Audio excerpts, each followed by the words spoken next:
He survived trends, critics, rival bands, changing audiences, and even rock itself reinventing the rules again and again. As the frontman of the Rolling Stones, Jagger spent over 6 decades watching albums rise, fall, and disappear into history. And here's the truth many fans forget. Mick Jagger is brutally honest about music, especially when he doesn't like it. So when he finally spoke about 10 rock albums that completely missed the mark for him, people leaned in.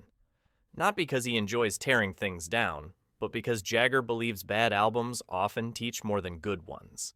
To Mick, rock music should feel dangerous, confident, and alive. When it doesn't, he notices immediately. Why Mick Jagger's criticism matters. Jagger doesn't hate music casually. He hates fake rebellion, overproduction, empty shock value bands copying trends instead of creating them.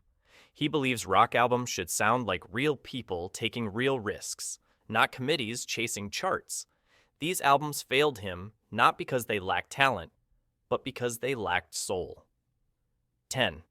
Overproduced arena rock albums of the late 1980s. Mick Jagger openly criticized the late 1980s rock sound. Glossy production, huge drums, artificial polish. He felt many albums from this era sounded identical, stripped of danger and personality. To Jagger, rock music should feel raw, not airbrushed. He believed too many bands chased stadium success and forgot intimacy. When rock stopped sweating, Mick stopped listening. 9. Bands copying punk without understanding. Jagger respected punk, but he hated imitation. He disliked albums where bands borrowed punk's look without its attitude.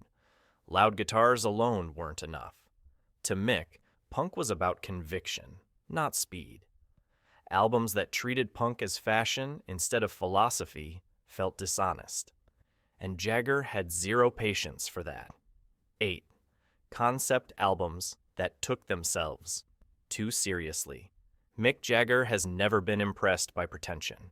He openly criticized rock albums that buried simple songs under layers of mythology, characters, and forced depth.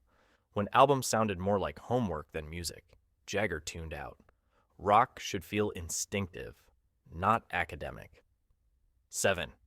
Bands that lost their identity.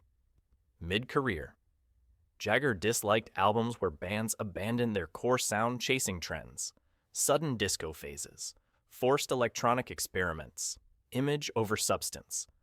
Having reinvented himself many times, Mick understood evolution, but not desperation. When albums sounded confused rather than curious, he lost interest. 6. Rock albums with no groove.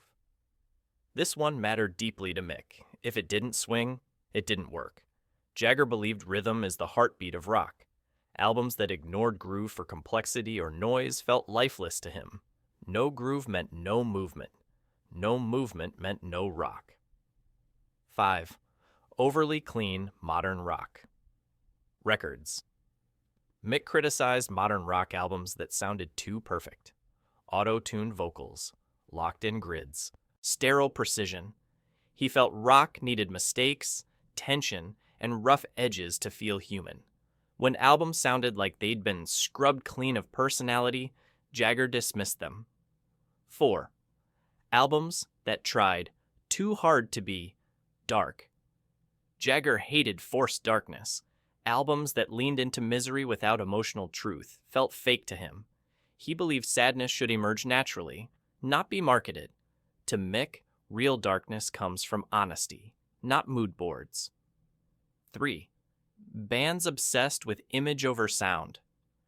Jagger understood image better than anyone, but he never let it replace music.